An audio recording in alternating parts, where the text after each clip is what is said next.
Algunos científicos consideran que uno de los objetos galácticos más interesantes es el más simple: las estrellas. Las estrellas no son bien conocidas. Se conciben como meras bolas de fuego, o al menos eso es lo que todos tenemos en mente. Pero son algo mucho más allá que simples bolas de fuego. De hecho, podría decirse que si seguimos al pie de la letra la definición de vida, que se define como aquel ente que puede multiplicarse, que puede tener relación con lo que está alrededor, o que puede incluso tener algo parecido a una nutrición. Siguiendo esas tres características, las estrellas quizá podrían ser consideradas algo vivo, una mera masa inerte. Hoy tenemos con nosotros al físico Adrián Baños, es uno de los invitados que más veces habéis pedido que volviera. Buenas noches, Adrián. Buenas noches, Jordi, ¿qué tal? Encantado de estar aquí de nuevo. ¿Qué es una estrella?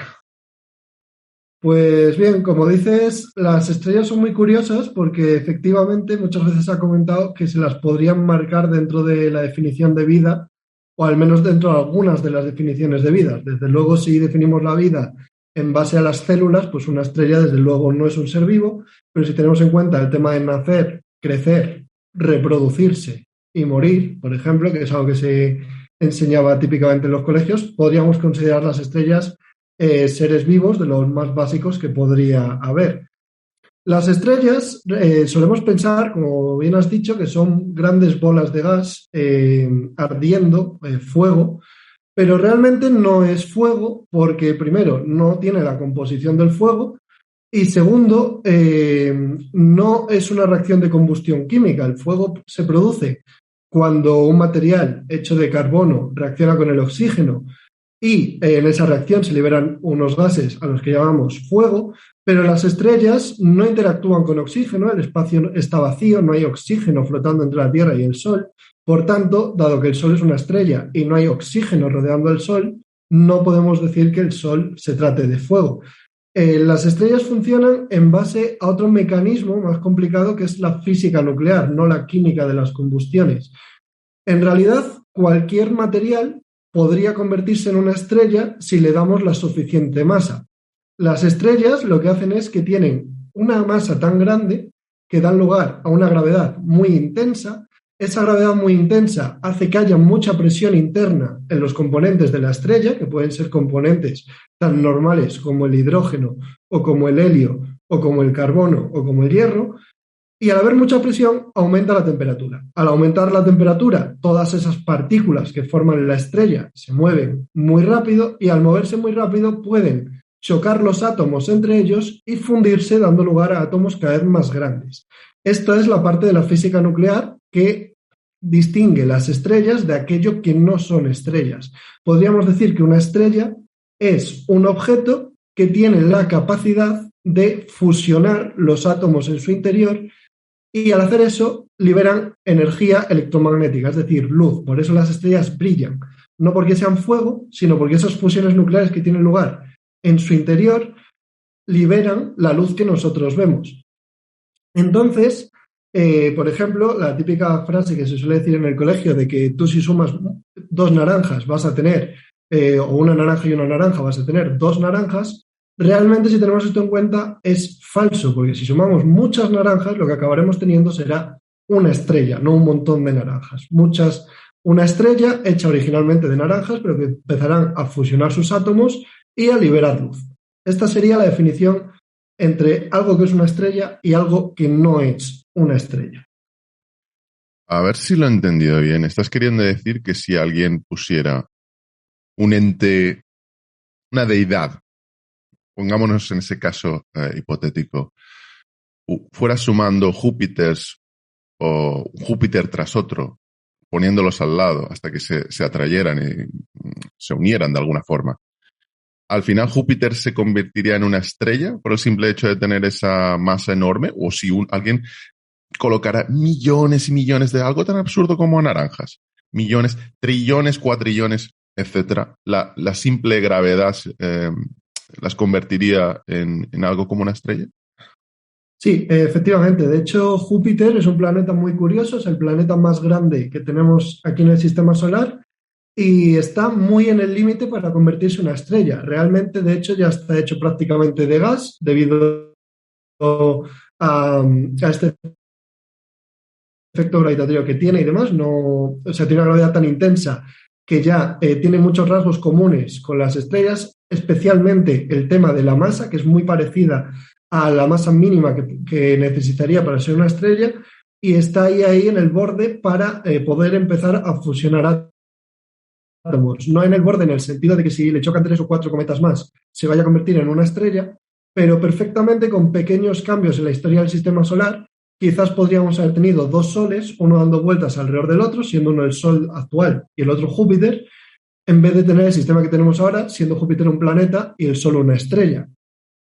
Quizás podríamos haber tenido más bien un sistema binario de 2 estrellas, con todo lo demás girando alrededor de las dos, como por otra parte hay montones de sistemas binarios de estrellas en esta galaxia y en las otras galaxias que nos rodean.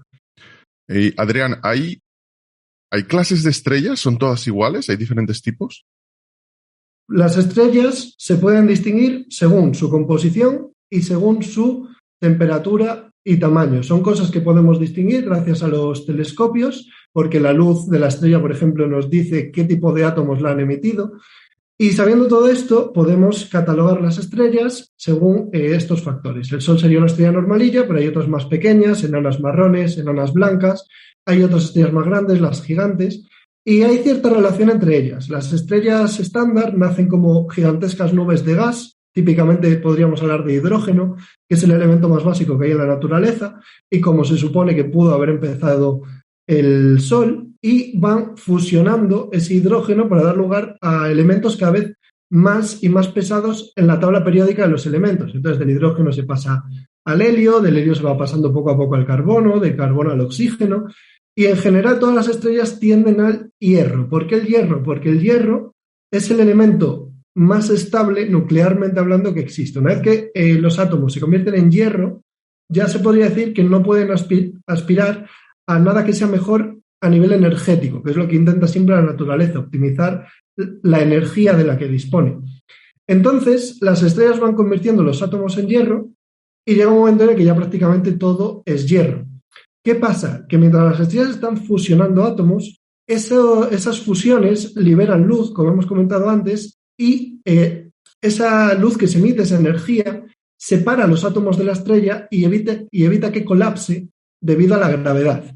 Entonces, cuando ya la mayoría de las fusiones se han producido y casi todo es hierro, la parte de la estrella que tira hacia afuera, que es la energía nuclear liberada, se va debilitando.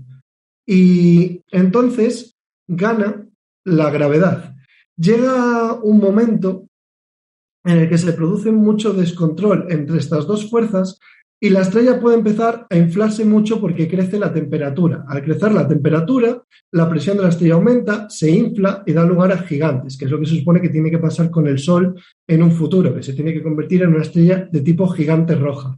Pero cuando los procesos de fusión continúan y se agota el material nuclear, la fuerza de la gravedad no tiene nada que la frene y la estrella solo tiene una opción, que es explotar en lo que llamamos una supernova, liberando un montón de energía al espacio, tanto luz como partículas de todo tipo, como neutrinos, que son las partículas asociadas a las reacciones nucleares.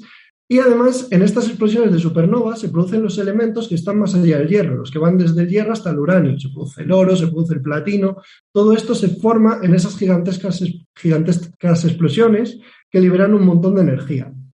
¿Y qué queda después de esa explosión? Pues quedan las estrellas pequeñitas. Típicamente quedarán enanas blancas o enanas marrones. Eso es lo más habitual como resultado de estas grandes explosiones. Esto es lo que llamamos las estrellas muertas. Lo que queda cuando ya prácticamente todo el material es hierro y simplemente tenemos un remanente de algo que una vez fue una estrella y que ya ha fusionado casi todo lo que podía y ha liberado al espacio un montón de nuevos átomos y un montón de energía.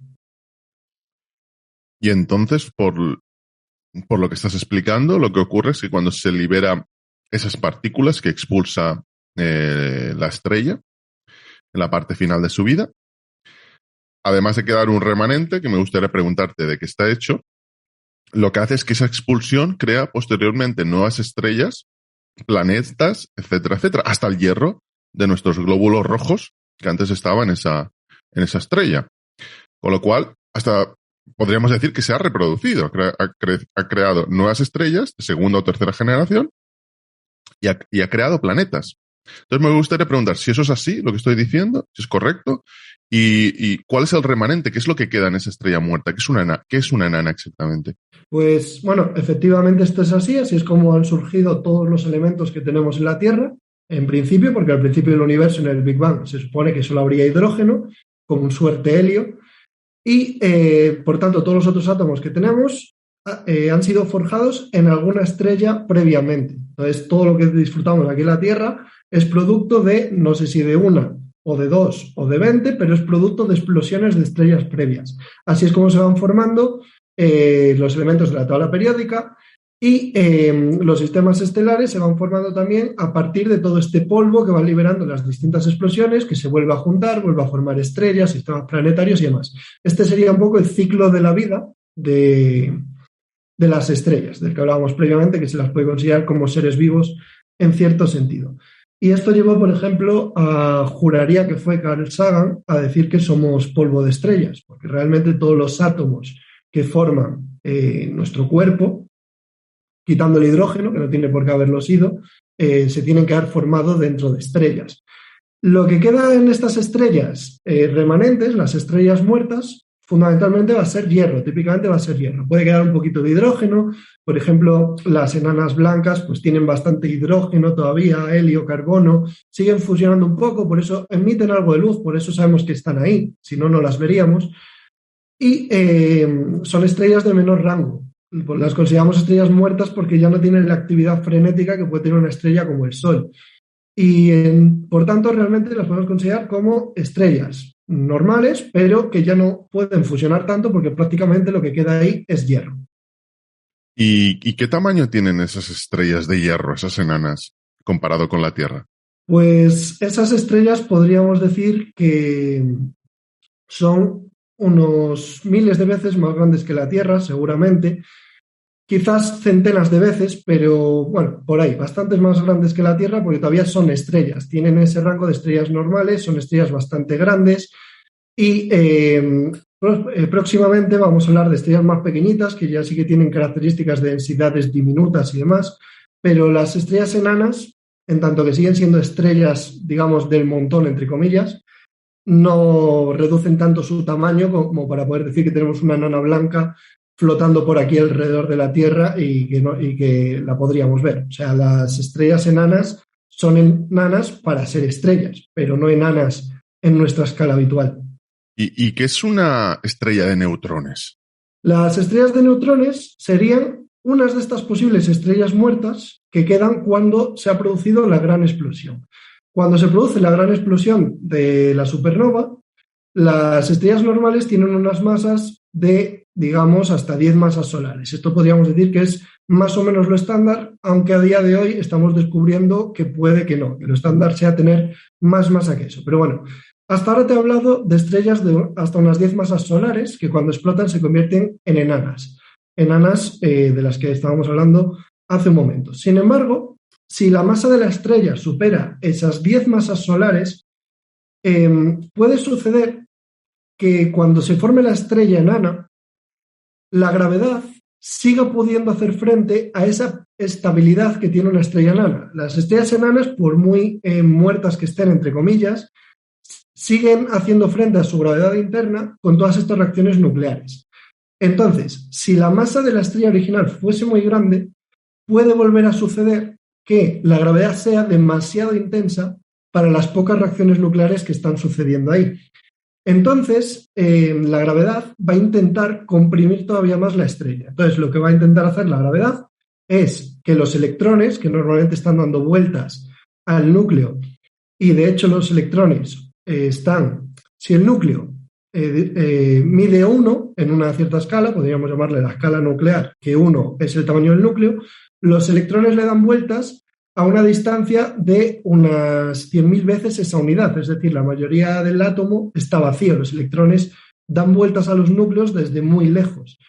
Entonces, lo que hacen estas estrellas que tienen tanta masa, cuando se quedan muertas, es que la gravedad es capaz de pegar los electrones al núcleo, cosa que normalmente no sucede porque hay mucha repulsión nuclear entre el núcleo y el electrón.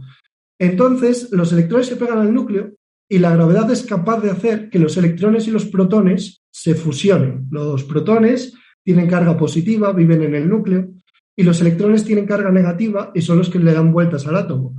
En este tipo de estrellas, los electrones y los protones se juntan y se fusionan, y como resultado de esa fusión se producen neutrones, que son las otras partículas que están en el núcleo y que no tienen carga.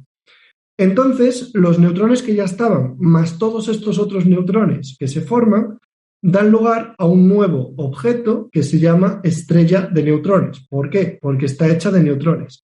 ¿Qué pasa con las estrellas de neutrones? Que miden muchísimo menos que la estrella original, porque estamos diciendo que estamos reduciendo el tamaño entre 10.000 y 100.000 veces según el caso. Entonces, estas estrellas ya sí que van a ser extremadamente pequeñas. Podemos hablar de estrellas de un radio de 10 kilómetros, por ejemplo. 10 kilómetros que prácticamente no es nada. Tendríamos una estrella de ese tamaño y con una masa que a lo mejor es 1.000.000 de veces la masa de la Tierra. De hecho, típicamente será más. Será más de 1.000.000 de veces la masa de la Tierra, concentrado todo eso en un radio de 10 kilómetros. Eso sería una estrella de neutrones como tal.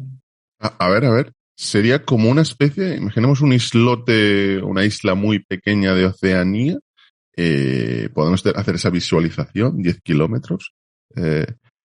Y es eso, ese radio hecho en esfera que nos daría como un planeta, si imagináramos un planeta casi diminuto, y tendría 1.000 o 100.000 o 1.000.000 de veces la masa de la Tierra. Estaríamos hablando de una densidad y una gravedad estratosféricas, ¿no?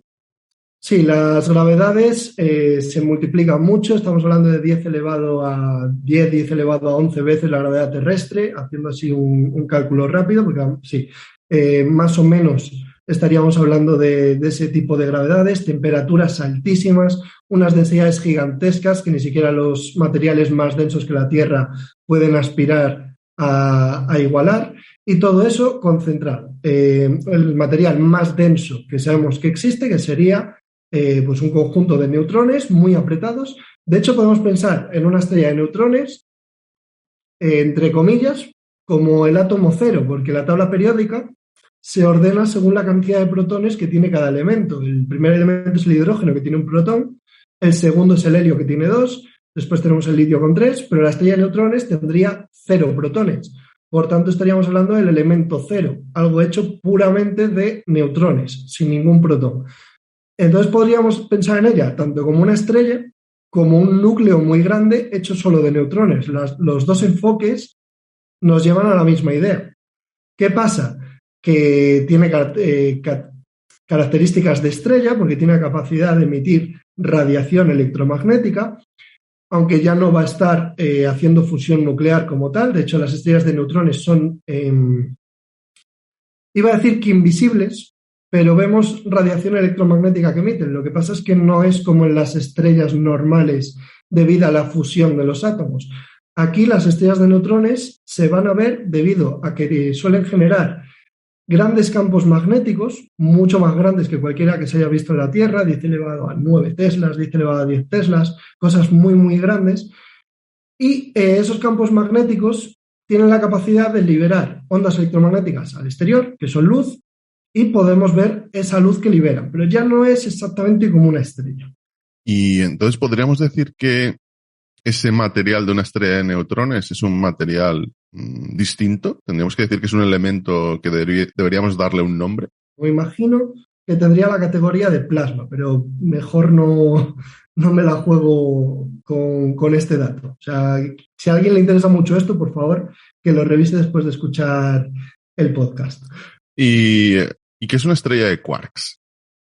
Pues una estrella de quarks sería la misma idea, lo que pasa es que esta es especulativa. No se ha observado nada que nos garantice que sea una estrella de quarks o que tenga características que podamos asociar nosotros a una estrella de quarks.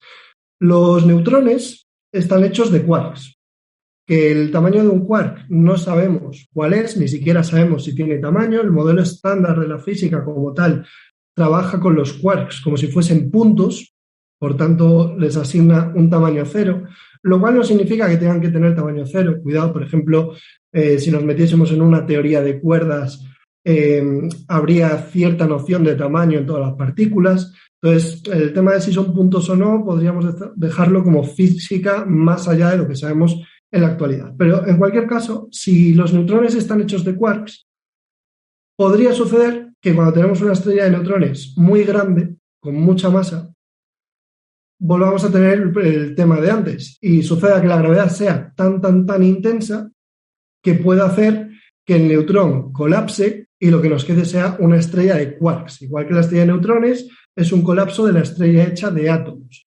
Entonces, en ese sentido, se podría ir siempre tirando más y más. Se supone que a partir de las 25 masas solares de una estrella original, ya cuando colapse, nos va a quedar una estrella de neutrones de unas 2 masas solares, más o menos por ahí, y a partir de ahí ya se estima que esa estrella de neutrones no va a ser estable, que no va a ser capaz de aguantar la gravedad interior. Entonces, a partir de 2 masas solares se intuye que las estrellas de neutrones no aguantan y que tienen que colapsar y convertirse en algo todavía mucho más pequeño. Si existiesen las estrellas de quarks, quizás se podrían convertir en una estrella de quarks, pero a día de hoy se supone que si ya nos pasamos de este límite, lo que va a suceder es algo mucho más bestia y toda la estrella se va a convertir en un objeto que ocupe un punto en un modelo muy simplificado, un objeto más conocido como un agujero negro.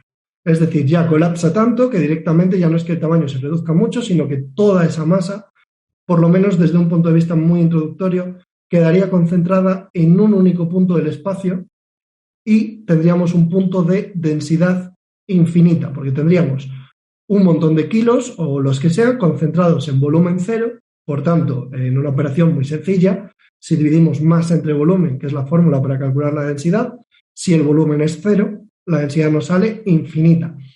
Y si además tenemos en cuenta la relación de Einstein entre masa y energía, pues si tenemos una densidad de masa infinita, tenemos una densidad de energía infinita concentrada en un punto. Pero, claro, la pregunta aquí sería, por lo que estás explicando, básicamente es como una pelota de goma espuma que tú vas presionando con tu mano y la vas presionando hasta que queda un tamaño, esa estrella se convierte en el caso de las estrellas de neutrones a 10 kilómetros, pero en el caso de la estrella de quarks, ¿se especula qué tamaño tendría su radio?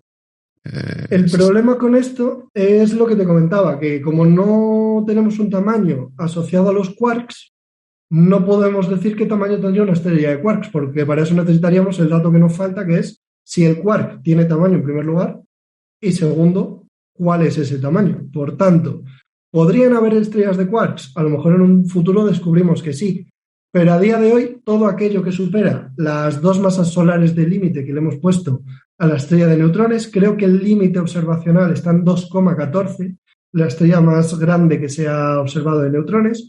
A partir de ahí, en principio, se está considerando que todo lo que se observa son agujeros negros. ¿Puede que esté mal? Seguramente no, pero se está considerando así. En ese caso, la estrella de quarks, si existen, sería una estrella que está a medio camino de una estrella de neutrones y un agujero negro. Sí, ¿Podrías esa sería explicar, la idea. ¿podrías explicar brevemente, porque hicimos un programa al respecto, qué es un agujero negro y qué clases de agujeros negros hay? Sí, un agujero negro se puede definir de muchas formas, pero bueno, vamos a quedarnos con esta idea de que tenemos tanta densidad concentrada que la energía necesaria para escapar de esa densidad es muy grande, hacen falta velocidades gigantescas para poderse alejar de esa estrella que nos ha quedado y en particular, a partir de cierta distancia, resulta que la velocidad necesaria para escapar de él es la velocidad de la luz, que es un límite físico. Por tanto, a esa distancia, que le llamamos radio de Schwarz en los agujeros negros más habituales, la llamamos el horizonte de sucesos del agujero, y en principio cualquier cosa que esté más cerca que esa distancia no va a poderse alejar, porque para ello necesitaría mayor velocidad que la velocidad de la luz, que es un límite físico. Esto, de nuevo, de modo introductorio, porque a día de hoy sabemos que realmente los agujeros negros se evaporan y demás, pero no vamos a meternos en eso, porque daría para otro tema de conversación totalmente diferente.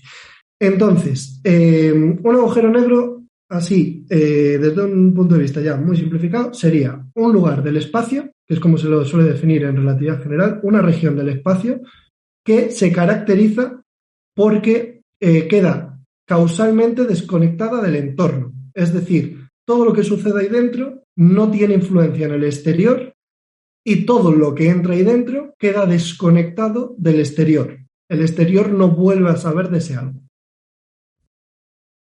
Entonces, tipos de agujeros negros, que me dejaba la otra parte de la pregunta. En cuanto a sus características físicas más puras, los podemos dividir en agujeros de Schwarz, que son los agujeros que están quietos y simplemente tienen masa, los agujeros de Reisner y Nordström, que están cargados, tienen carga eléctrica, crean campos eléctricos bastante intensos, dependiendo de la carga, evidentemente. Los agujeros negros de Kerr, que están rotando, y los agujeros negros de Kerr-Neumann, que lo que hacen es que además de estar rotando, tienen carga eléctrica. Por tanto, se combina todo lo que hemos visto previamente y tienen tanto los efectos de la masa como los de la carga como los de la rotación. Se espera que la mayoría de los agujeros negros que hay en el mundo sean de tipo Kerr, es decir, que sean agujeros negros rotantes. Esto tiene una explicación muy sencilla, y es que en general todo lo que conocemos del universo rota. Y no me refiero simplemente a cosas como que la Tierra gire alrededor del Sol, que le dé una vuelta cada año, sino que además rotan sobre sí mismos. Todos los planetas del sistema solar giran alrededor de sí mismos, el Sol gira alrededor de sí mismo, los cometas, asteroides y demás normalmente giran alrededor de sí mismos, y esa velocidad no tiene por qué ser muy grande. Pero cuando tenemos una estrella como el Sol, que crece mucho y se convierte en una gigante roja, por ejemplo, que va a tener algo de giro, y después esa estrella gigante colapsa y se convierte en un agujero negro, resulta que en física hay una magnitud que se va a mantener, que es lo que llamamos la cantidad de giro. Algunos quizás lo conozcan como el momento angular. Lo que pasa es que no me gusta hablar de momento angular en este tipo de situación porque es una magnitud demasiado técnica, para mi gusto. Entonces yo prefiero hablar de cantidad de giro, que aunque nunca se haya visto en clase, por lo menos la idea de lo que es la tienes en la cabeza. Entonces la cantidad de giro se mantiene, y la cantidad de giro nos dice que un objeto gira más rápido cuanto más pequeñito es su eje de giro. Esto se puede entender muy bien con la gente que hace danza sobre hielo, por ejemplo. Cuando una persona que hace patinaje sobre hielo artístico quiere ponerse a girar muy rápido, lo que hace es poner los brazos encima de su cabeza, haciendo que su radio corporal sea muy pequeñito porque concentra toda su masa en un eje muy pequeño, y así la velocidad de giro aumenta. Y cuando quiere frenarse, abre los brazos hacia los lados y la velocidad de giro disminuye automáticamente. Esto es lo que llamamos la conservación de esta cantidad de movimiento. Por tanto, si tenemos una estrella gigantesca, una gigante roja, por ejemplo, podría llegar desde donde está ahora el Sol hasta la Tierra. De hecho, se supone que cuando el Sol crezca, seguramente la Tierra quedará dentro del Sol. Esto sucederá dentro de muchísimo tiempo, que en principio nosotros no veremos, pero ni de lejos. O sea que por esto no hay que preocuparse. Pero vamos a tener una estrella muy grande, el Sol no, porque no tiene la masa necesaria, que después se va a comprimir, dando lugar a un agujero negro. Entonces, si el momento angular se conserva, ya ni siquiera hace falta que sea un agujero negro. Con una estrella de neutrones esto ya sucede. La velocidad de giro va a crecer muchísimo. Por tanto, todas estas estrellas muy pequeñas van a tener velocidades de giro, de rotación, alrededor de sí mismas muy grandes. Por eso esperamos que todas las estrellas de neutrones, agujeros negros y demás sean con rotación, que todos giren unos alrededor de sí mismos. Y después podemos catalogar los agujeros negros según la masa que tienen. Los agujeros negros más pequeñitos de todos, que se llamarían los microagujeros negros, que podríamos tener uno en nuestra habitación y demás por tamaño, en principio no esperamos que existan en abundancia, porque para suponer eso necesitamos suponer que están ahí desde el comienzo del universo, y la idea de estos agujeros negros primordiales, primero, no se ha observado ninguno que claramente lo sea, y segundo, no suele gustar esa idea de que haya objetos que están ahí porque sí desde que el universo comenzó. No suele gustar a ciertos sectores. La verdad es que hay partidarios y son bastantes de los agujeros negros primordiales, pero bueno, a día de hoy son perdona, es que no acabo de entender. ¿Por qué, qué es exactamente un microagujero negro o un agujero primordial? ¿Por qué deberían existir desde el inicio del universo? ¿O por qué son tan pequeños? Sí, el tema es que los primordiales sería cualquier tipo de agujero negro que esté en el mundo desde el Big Bang, básicamente. Es decir, que no hayan surgido a partir del colapso de una estrella. En el Big Bang pudieron suceder muchas cosas en distintos puntos del universo, y unas de esas cosas que pudieron haber sucedido serían la formación de agujeros negros espontáneos. Es decir, que muchas partículas se concentrasen en una zona y apareciesen ahí agujeros negros. No tiene por qué ser ni siquiera en el Big Bang, puede ser incluso antes de la época inflacionaria del universo. Pero bueno, el tema es que estos agujeros negros, hay gente a la que le gustan, físicos, no, si digo gente parece que suena menos serio, a los que les gustan porque dicen que si hubiese agujeros negros primordiales que están aquí desde el principio y que no responden a la muerte de ninguna estrella, podrían explicar, por ejemplo, la materia oscura, toda esta masa que falta en el universo y que no sabemos qué es, pues a lo mejor podrían ser agujeros negros primordiales. ¿Qué pasa? Que no se han observado tantos agujeros negros como para explicar esto. Lo que sucede es que recientemente, que ahora estamos en la era de las ondas gravitatorias, estamos empezando a detectar señales gravitatorias que llegan de muchos lugares del universo, resulta que están apareciendo tantos agujeros negros que algunos de ellos, que bueno, de hecho son otro tipo de agujeros negros, los intermedios están apareciendo muchos más de los que se esperaba, y están apareciendo incluso agujeros negros, entre comillas, prohibidos. ¿Qué significa un agujero negro prohibido? Pues resulta que cuando tenemos en cuenta la formación de agujeros negros a partir de estrellas, hay una serie de masas, entre las 60 masas solares y las 120 o algo por el estilo, me suena. Hay una serie de rango de masas que se supone que son prohibidas. ¿Prohibidas por qué? Porque si la estrella original fuese a dar lugar a un agujero negro con esa masa, hay procesos físicos bien conocidos que lo impedirían. Es decir, antes de convertirse en un agujero negro sucederían otras cosas y o no se formaría el agujero negro o se formaría pero tendría otra masa diferente. Entonces, estamos detectando agujeros negros en este rango de masas que están prohibidas, que no deberían estar ahí. De hecho, ha habido titulares que, en mi opinión, son bastante amarillistas, que han dicho que se han descubierto agujeros negros prohibidos, que esto pues salta a la luz que no tiene ningún sentido. Si están ahí, no estarán prohibidos. En todo caso, serán agujeros negros que nadie es capaz de explicar. ¿Cuál es una de las explicaciones? Pues que sean agujeros negros primordiales, que estén ahí desde el origen de los tiempos. Básicamente, quizá antes incluso del tiempo, ¿no? Tal como entendimos el tiempo en el programa que grabamos contigo, incluso antes del Big Bang. Sí.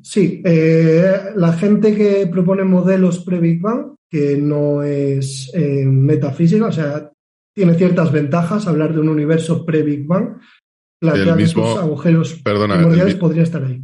El mismo Iván Agulló, profesor de la universidad, bueno, que es el único español que ha ganado el premio de la Gravity Research de ensayo. Lo tuvimos en un episodio. Sí, lo escuché. Es uno de los proponentes del Big Bounce, en lugar del Big Bang, el gran rebote, que tendría sentido en este tiempo circular, mucho más explicativo desde muchos puntos de vista, porque tendría a dar una fundamentación del universo que no se basa únicamente en un evento, sino en un evento conjunto conjunto, que va creándose, va colapsando, etcétera, etcétera, un tiempo circular. Pero claro, con esto que estás describiendo, me surge la duda, ¿y por qué exactamente son microagujeros negros? Es decir, ¿cómo puede existir un microagujero negro?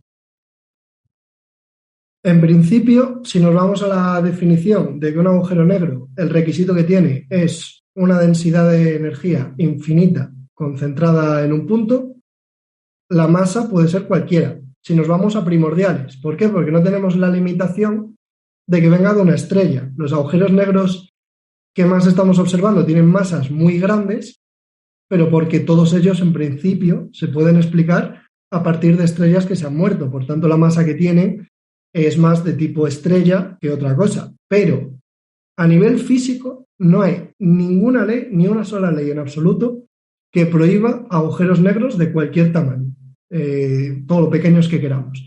Entonces, los primordiales no tienen que ser todos microscópicos, pero podrían serlo y no hay ninguna limitación para ello. Y lo que te comentaba antes, podrían ser candidatos quizás a materia oscura, a que el universo estuviese lleno de estos pequeños agujeros negros que no vamos a detectar gravitatoriamente porque no llegan a tener tanta gravedad, pero que podrían aportar masa, porque a lo mejor ten en cuenta una cosa, que es que en 1 centímetro de agujero negro, no de uno cualquiera, o sea, un agujero negro que mida 1 centímetro, la masa que tiene es la masa de toda la Tierra. Es decir, si yo quisiera coger la Tierra y convertirla en un agujero negro, la tengo que apretar para que ocupe 1 centímetro. Entonces, si en 1 centímetro de nada tienes la gravedad de la Tierra, y eso es indetectable porque no podemos detectar la gravedad de la Tierra con telescopios en sistemas lejanos porque no provocan movimientos tan grandes, si tenemos todo el universo lleno de agujeros negros así de pequeñitos, pues en principio podrían explicar eso, la materia oscura, y además podrían explicar por qué no los detectamos. Porque si fuesen agujeros negros muy, muy grandes, tendrían que estar afectando a las estrellas que tienen cerca y los tendríamos cazados, porque, por ejemplo, dentro de la Vía Láctea, en principio están bastante bien controladas las trayectorias de las estrellas y demás, y esto se ha usado para detectar pues, zonas con mayor concentración de materia oscura, zonas donde puede haber agujeros negros, los agujeros negros del centro de las galaxias, etcétera. Pero con todos estos, que no puedes verlos de ninguna forma, me refiero ni gravitatoriamente ni con telescopios porque no emiten luz, pues a lo mejor dan cuenta de esa materia oscura. ¿Qué pasa? Pues que gran parte de la comunidad, aunque creo que cada vez menos, no quieren dar validez a objetos estelares entre comillas, que están aquí desde antes de las estrellas. Entonces, pues bueno, ahí hay un debate en el que yo, por ejemplo, a título personal, no tengo opinión, yo no tengo nada en contra de los primordiales, pero tampoco soy ahí un defensor a tope. Quiero decir, a lo mejor existen... Perdona, Adrián, pero entiendo que cuando hablas de 1 centímetro debe ser el horizonte de sucesos hasta el agujero negro, ¿no? Porque, en teoría, el agujero negro no tiene un tamaño, ¿no? Es un punto, básicamente... sí, no podría definirle ningún volumen, no podría darle ningún volumen. El agujero negro como tal, si lo entendemos como dónde estaría la masa, tendríamos que decir que el volumen es 0, pero claro, eso es, como te decía antes, la versión más simplificada. Seguramente eso no sea correcto. Entonces, en general, cuando se habla de un agujero negro, se le llama agujero negro al horizonte y lo que hay dentro del horizonte, sin entrar en el detalle de dónde está la masa en el caso de que la hubiera. Vale, perdona, y este agujero negro, por ejemplo, que llegando a su horizonte de sucesos mide 1 centímetro, ¿cómo podría afectar, por ejemplo, si estuviera cerca de la Tierra? O sea, ¿qué le pasaría a la Tierra? Pues mira, esta pregunta justo te la iba a comentar ahora. Resulta que recientemente han detectado movimientos raros en objetos que están orbitando en el sistema solar más allá de Plutón. En general, desde que Newton planteó la teoría de la gravedad universal, se han descubierto, por ejemplo, planetas como Urano por predicciones gravitatorias. Es decir, se ha visto cómo se movían otros objetos en el sistema solar y se decía, bueno, para explicar bien la órbita de este objeto nos falta algo que le esté atrayendo, que lo esté desviando. Entonces, aplicando teorías de gravedad, se ha llegado a la conclusión de que por ahí tenía que estar, pues por ejemplo, Urano o otros planetas y demás. Entonces, usando este truco de cómo afectan las cosas a los objetos cercanos, dentro del sistema solar sí que tendríamos opciones de ver cómo un agujero negro de este estilo afecta a su entorno. Y justamente, ahora no recuerdo el nombre exacto del objeto que se está observando y demás, hay una zona en los exteriores del sistema solar en la que hay objetos que se están moviendo de una forma que no cuadra. Y se ha intentado resolver por este truco de la gravedad. Es decir, pues por aquí debería haber un planeta enano tipo Plutón o un asteroide de este tamaño y no se está llegando a ver. Y hay una propuesta que se ha planteado recientemente, no sé si este año o el año anterior, que lo que plantea es justamente eso, que podría haber un agujero negro pequeñito, pequeñito, que sea suficiente para desviar esos objetos y que esté dando vueltas alrededor del Sol, pero que no sea tan grande como para desestabilizar el sistema solar.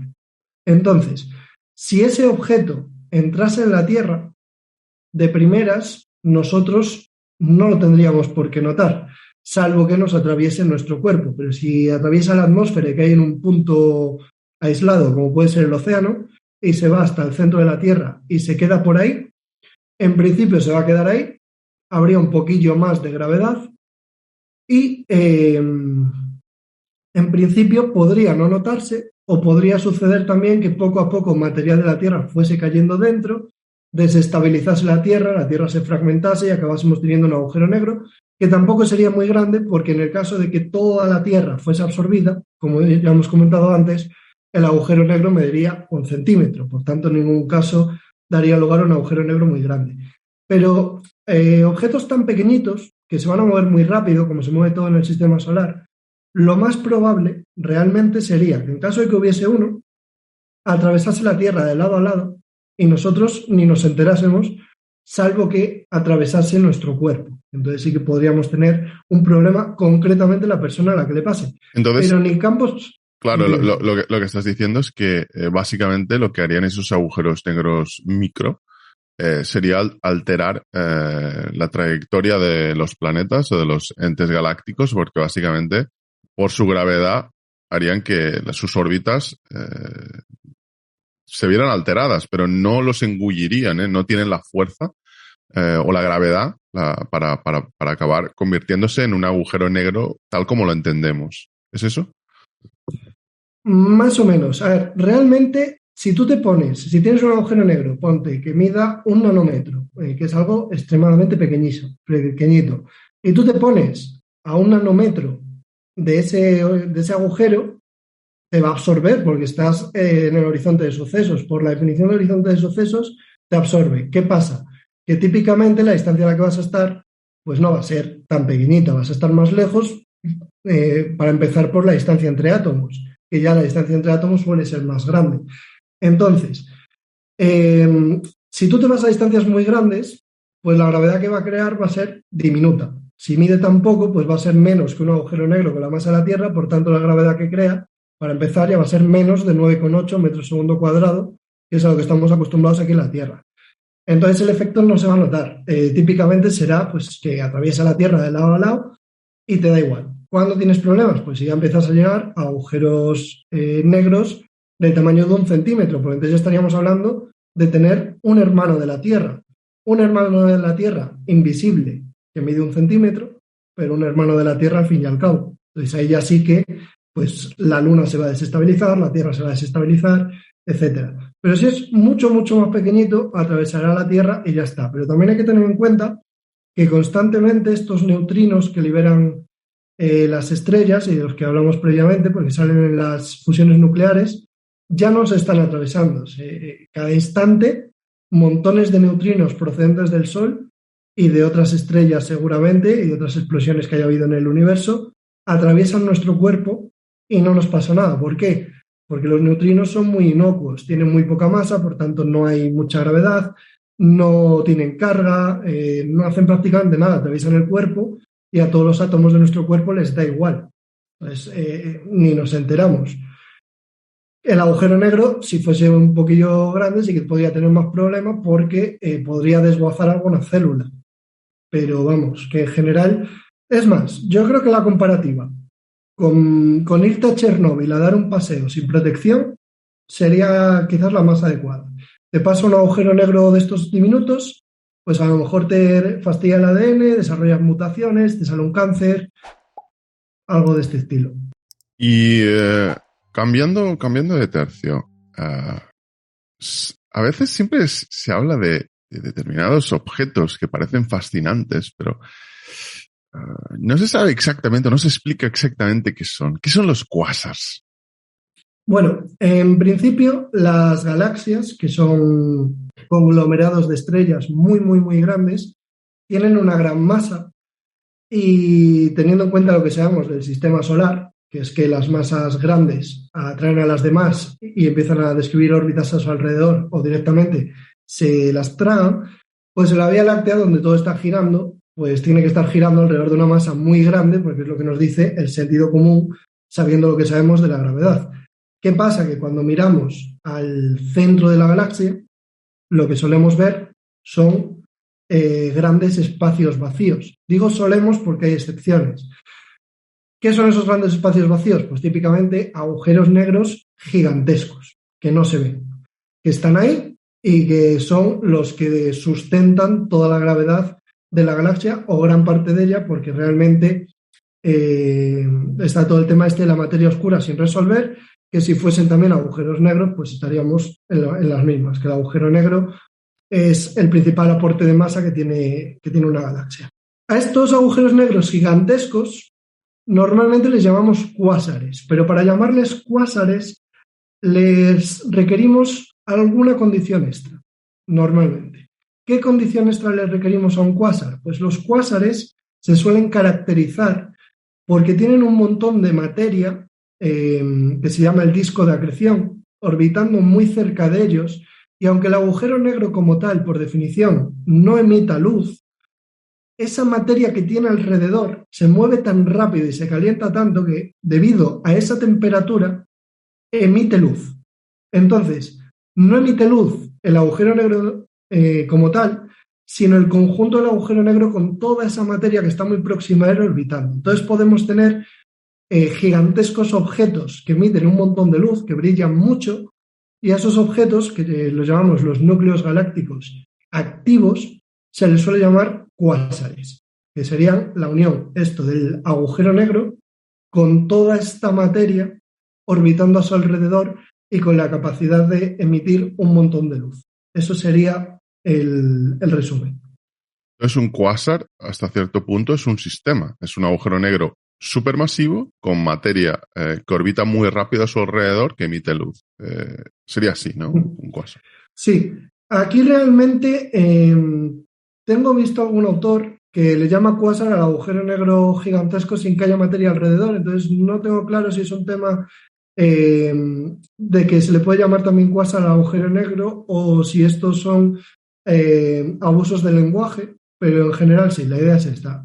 Centros galácticos con agujeros negros muy, muy grandes y con un montón de materia alrededor brillando, lo cual supone pues es un montón de intensidad luminosa, campos magnéticos muy grandes, rotaciones también bastante grandes, etcétera, etcétera. Ese sería el cuásar.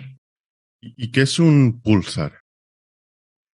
Pues el púlsar es muy parecido, pero en vez de estar basado en agujeros negros y galaxias, está basado en una estrella de la que hemos hablado antes, que son las estrellas de neutrones. Las estrellas de neutrones, debido a estos campos magnéticos tan grandes que crean, tienen tendencia a liberar luz desde sus polos magnéticos. Y aquí hay que distinguir entre polo magnético y polo norte-sur de la estrella. Aquí sucede exactamente igual que la Tierra. La Tierra tiene su polo norte y polo sur geográficos que marcan el eje de rotación de la Tierra, pero aparte están el polo norte y el polo sur magnéticos, que para empezar, el polo norte magnético está cerca del polo sur geográfico, y el polo sur magnético está cerca del polo norte geográfico, o sea que esos polos estarían al revés, el magnético y el de rotación. Y además no coinciden, o sea, no están exactamente unos encima de los otros. Entonces no coincide exactamente el eje magnético con el eje de rotación. Y esto que sucede en la Tierra sucede también en las estrellas de neutrones y también sucede en los cuásares. Entonces esos dos ejes no coinciden. Por tanto, puede suceder que, bueno, de hecho sucede normalmente, que la estrella de neutrones con un campo magnético muy grande emita luz a partir de los polos magnéticos, pero además está girando y no gira en el mismo eje. Entonces, sería como tener una peonza girando, pero que no está girando en vertical, sino que está girando con un cierto ángulo. Entonces, la peonza no está exactamente vertical, ese sería el campo magnético, el eje de la peonza, y está girando respecto a otro eje. Entonces, como no coinciden, la dirección hacia la que va el chorro, este chorro de luz, que se le llama como tal a lo que llamamos el pulsar, esa señal, ese fenómeno de la luz que es emitida y que va girando, la dirección cambia. Entonces, si tú eres un observador lejano del pulsar,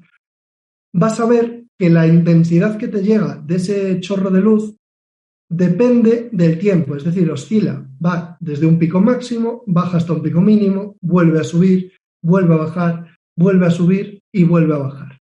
Entonces, eso sería básicamente un pulsar, una estrella de neutrones que está emitiendo luz, que además está girando muy rápido significa miles de veces por segundo, y eso da lugar a una señal periódica que se mantiene y que podemos utilizar para saber cuál es la masa de esa estrella de neutrones, qué tamaño va a tener, etcétera, etcétera. De hecho, los púlsares se consideran una unidad de referencia, que detallo brevemente lo que es esto, por si a alguien le pilla por sorpresa. El metro, por ejemplo, es una unidad de referencia, porque todos estamos de acuerdo en que un metro es una longitud que equivale pues, a una barra que está en un museo de París, si no recuerdo mal.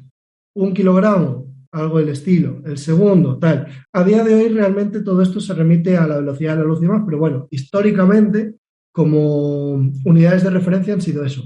Y en astronomía, los púlsares, que los tenemos bastante controlados, si sabemos pues la intensidad, o sea, el brillo con el que los vemos, el periodo y demás, si detectamos un púlsar en una zona del universo, podemos utilizarlo como unidad de medida estándar para saber pues en qué zona más o menos está y utilizar eso para controlar otras estrellas y galaxias de la zona. Tenemos ya un objeto localizado que conocemos bastante bien y que nos sirve de referencia para analizar otros objetos cercanos. Por lo tanto, los púlsares son una especie de reloj, ¿no? Una especie de reloj que nos indica cierta información del universo. Son relojes cósmicos y además se les suele comparar con los faros del universo, porque es una lucecita que está dando vueltas y que te dice, aquí estoy como punto de referencia universal. Son, la analogía yo diría que es esa, faros, porque igual que la gente que va en barco utiliza los faros para orientarse más o menos en el mar que no ves nada de noche, y en el universo puedes utilizar los púlsares para ubicarte más o menos y saber por dónde hay cosas. ¿Y qué es un blazar? Pues el blazar está muy relacionado con el concepto de pulsar, pero en vez de partir de una estrella de neutrones, de lo que vamos a partir ahora es de un cuásar. Entonces, los cuásares también van a emitir esta radiación electromagnética gigantesca por los polos magnéticos, pero los cuásares además tienen otra característica que las estrellas de neutrones no es que no tengan, pero si la tienen en menor medida y no destaca. Los cuásares son capaces, además de liberar luz, de liberar partículas cargadas que llegan a esos polos magnéticos. Las partículas cargadas, protones, electrones, giran muy rápido alrededor del cuásar. Y a medida que giran, puede suceder que se acerquen mucho debido a la gravedad y se aproximen al polo magnético. Cuando llegan al polo magnético, pueden salir despedidos con mucha fuerza a velocidades prácticamente similares a la de la luz en esas direcciones perpendiculares a la estrella y que están relacionadas con este chorro electromagnético que libera el cuásar. Entonces, a estos chorros de partículas los llamamos blázares y se diferencian en que no están hechos de luz, sino de partículas cargadas. Partículas cargadas que, por otra parte, emiten su propia radiación electromagnética. Y esto se asocia con emisiones de rayos gamma y demás extremadamente energéticas y junto con los púlsares, por ejemplo, Michio Kaku, que es un divulgador científico, que es físico teórico y que algunos le llaman futurólogo, incluso porque hay veces que se viene muy arriba, planteó en alguna ocasión, aunque bueno, seguramente la idea original no sea suya, sino que él la ha popularizado, planteó en alguna ocasión que en alguna civilización del futuro, que si tiene guerras con otras civilizaciones o algo muy estilo Star Wars, algo muy futurista, un arma inspirada, por ejemplo, en la Guerra de las Galaxias, en la Estrella de la Muerte, serían quizás un quasar no, porque es muy difícil de manejar, pero por ejemplo un pulsar, coges una estrella de neutrones que tenga un ritmo controlable y que esté cerca de una civilización enemiga, le cambias el eje de giro a esa estrella de neutrones, a ese pulsar, y haces que el chorro electromagnético vaya dirigido a la zona de esa civilización y puedes destrozarla completamente. O sea, estaríamos hablando, pues, posiblemente de las mayores armas de las que podría disponer una civilización futurista. Bueno, digo futurista más como un deseo que como otra cosa, porque a lo mejor a día de hoy, ya por el universo adelante, hay civilizaciones haciendo esto. Que espero que no, porque también sería muy complicado realmente aportar algo cerca a un núcleo galáctico que permita girar al propio núcleo galáctico. Con una estrella de neutrones sí que sería más fácil. De hecho, bastaría con acercarle otra estrella enana, por ejemplo, para cambiar un poco el ángulo de giro y provocar que empiece a dispersar toda esa radiación en la dirección que convenga. ¿Y qué es un objeto de Hani? Me ha parecido maravilloso este nombre. Pues la verdad es que es un concepto muy reciente, 2008, por ahí, si no recuerdo mal.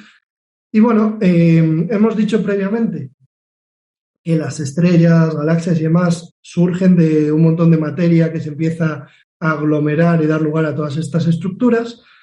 Y normalmente cuando vemos grandes aglomeraciones de materia, lo que solemos llamar nebulosas, o sea, materia dispersa, gases, suelen tener estrellas dentro brillando, porque las nebulosas es donde se forman las estrellas, por eso brillan y por eso vemos la nebulosa. Es decir, la nebulosa es toda esa partícula. Si está muy caliente y cerca de una estrella puede brillar, pero típicamente no tendría por qué estar brillando de forma autónoma. Necesita una estrella al lado que la caliente y dé ese efecto. Lo que está descubierto con los objetos de Hani es que por el universo hay zonas llenas de gas que brilla, que se puede ver, vamos, y que sin embargo no hay ninguna estrella, o ninguna estrella que sea capaz de justificar tanto brillo. Entonces, cuando se ha observado con más detalle, lo que sí que se ha visto son zonas huecas que nos recuerdan mucho a pues, el tema del agujero negro. Entonces, ¿qué se sospecha que pasa con estas nebulosas? Pues que previamente ahí dentro había una estrella de neutrones o lo que fuera, con mucha energía, que esa estrella de neutrones o lo que haya sido liberaba un montón de energía alrededor que calentaba todo ese gas y hacía que el gas brillase, y que esa estrella se ha apagado. Pero se ha apagado hace lo suficientemente poco como para que toda esa energía que ha liberado la sigan teniendo las partículas de la nebulosa, sigan brillando y nosotros la veamos y digamos, pero todo esto ¿por qué brilla si no hay nada aportando energía? Pues esa es la hipótesis a la que se ha llegado y bueno, tiene mucho sentido. Quiero decir, en todos los momentos se están muriendo estrellas, o más bien, en todos los momentos descubrimos que hay montones de estrellas que se han muerto hace mucho tiempo y que ahora ya no están. Y ese sería el asunto con los objetos de Hani. ¿Y qué son los gravastares? Gravastars. Los gravestares, como el nombre dice, son estrellas, la parte de estar, hechas de gravedad o sustentadas por gravedad. Es un concepto muy especulativo y que honestamente no tengo claro que arregle muchas historias, pero es una alternativa a la teoría de los agujeros negros que, en mi opinión, como persona a la que le encanta el estudio de los agujeros negros y creo que están suponiendo pues, muchos avances para la comprensión de la física, no hace falta, pero bueno, un gravastar es una alternativa que lo que intenta es decir que los agujeros negros como tal no existen y que lo que vemos como un agujero negro realmente es otra cosa. ¿Qué otra cosa proponen? Pues lo que plantean es que igual que el universo se expande debido a la energía oscura, que no está muy claro en qué consiste, todos los puntos del espacio se podrían expandir y en particular en el interior de las estrellas podría haber un montón de energía oscura impulsando las estrellas hacia afuera. Entonces, lo que plantea aquí es que cuando una estrella colapsa y no tiene más remedio, en principio, que convertirse en un agujero negro, esta energía oscura mantiene la estrella a flote y la masa se queda toda concentrada en el horizonte de sucesos. ¿Por qué no cae más? Porque toda esta energía oscura está tirando de la masa hacia afuera. Curiosamente, en el modelo, la energía oscura desaparece justo en el horizonte de sucesos. Es decir, no es un continuo que fuera de la estrella siga estando. No, es algo que se mete ahí dentro, que tira de la masa hacia afuera, la masa se queda pegada en el horizonte y ahí ya desaparece todo ese efecto interior. Entonces esas serían las gravastars o gravaestrellas, o no sé muy bien cómo sería la traducción al español. Y la idea es que serían estrellas sustentadas por gravedad, porque a fin de cuentas la energía oscura, aunque no sea gravedad como tal, en el concepto habitual de algo que atrae, se la considera parte de la teoría gravitatoria, o sea, se la considera un fenómeno gravitatorio. Entonces serían eso, estrellas que están estabilizadas gracias a la gravedad, que en vez de intentar comprimirlas, intenta tirar de ellas hacia afuera. A mí me recuerda a algunos modelos que intentan explicar también la energía oscura en base a decir que, por ejemplo, la gravedad es atractiva en las distancias que la conocemos, pero que a distancias muy largas se vuelve repulsiva y eso provoca la expansión del universo. Es un poco lo mismo, pero en vez de a grandes escalas, a pequeñas escalas. Es decir, que la gravedad, según la distancia a la que hablemos, se comporta de una forma o se comporta de otra. Si quieres evitar hablar de agujeros negros, quizás tenga sentido, pero a mí me parece que la teoría de los agujeros negros tiene mucho más sentido y es mucho más acorde a las leyes físicas que conocemos que esta teoría de las gravaestrellas, que por otra parte tiene su interés. Es la verdad una conversación apasionante, la cantidad de objetos galácticos que pueblan el universo y que nos resultan casi aterradores. Me gustaría cerrar con una última pregunta. ¿Qué es un agujero blanco? Es un concepto, incluso una expresión casi sorprendente. Pues los agujeros blancos, la verdad es que son un concepto que aparece muchas veces en la divulgación e incluso en la literatura científica. Por ejemplo, es muy habitual que en cursos de gravedad, de relatividad general, se hable de ellos, pero que realmente tienen más aspecto de juego intelectual que de algo que realmente debamos tomarnos en serio. La gravedad se supone que nos habla de la atracción entre dos masas, es decir, tenemos una masa, por ejemplo, de 5 kilos y otra masa de 10 kilos, y como son masas, se atraen. Y hay una fórmula, que es la fórmula de la gravedad de Newton, que te dice además cómo se atraen.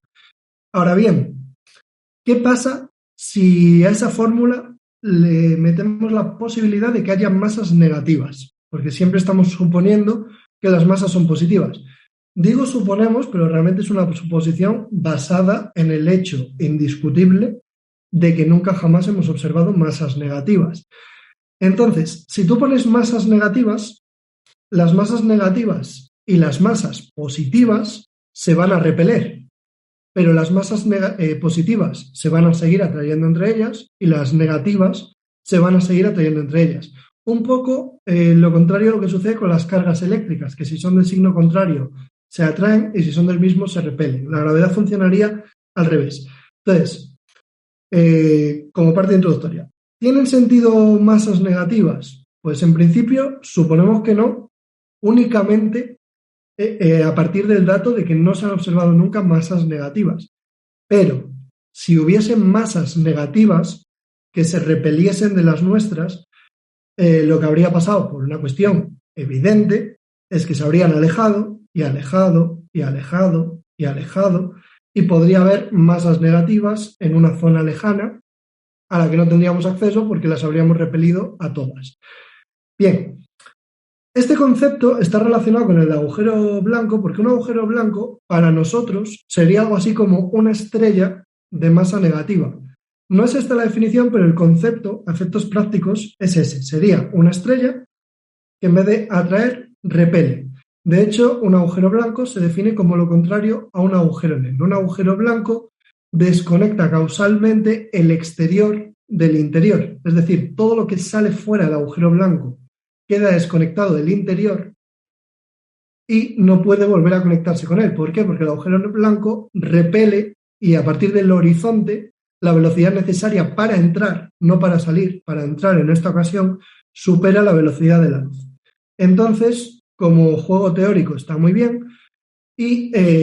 a ver si lo he entendido, perdona Adrián, aunque es la última pregunta me gustaría estar convencido de que he entendido el concepto. Lo que quieres decir es que se especula de que existen estrellas que en lugar de acabar colapsando en algo parecido a un agujero negro, que es un lugar en el que aquello que entra no puede salir, sin entrar ya en la radiación, evaporación, etcétera, no entremos en esos temas, pero son como lugares en los que cuando se cruza el horizonte de sucesos nada puede escapar y está desconectado del resto del universo. Esto es al revés.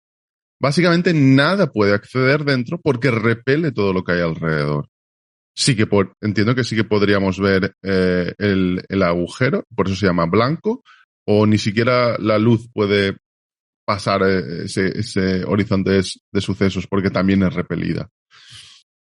Claro, la cuestión es que toda la luz que pase cerca de esa estrella o que venga del interior va a salir y va a llegar hasta nosotros. Por eso es blanco, porque va a emitir absolutamente todo hacia afuera. Esto nos lleva a la pregunta de si está tirando todo el rato cosas hacia afuera, ¿de dónde la saca? ¿No? Entonces, esto te lleva a la conclusión, evidentemente, de decir, bueno, el agujero blanco será muy interesante conceptualmente, pero no tiene ningún sentido algo que esté todo el rato tirando cosas para afuera, porque estaríamos creando materia de la nada y energía de la nada. Y resulta que cuando en relatividad general te metes a ver las ecuaciones de los agujeros negros, la relatividad general es una teoría que habla de geometría, de cómo es la geometría del universo. Y cuando tú planteas las ecuaciones de un agujero negro sencillo, por ejemplo, como el agujero negro de Schwarz, resulta que la geometría que te aparece te dice que un agujero negro podría tener conexión con un agujero blanco.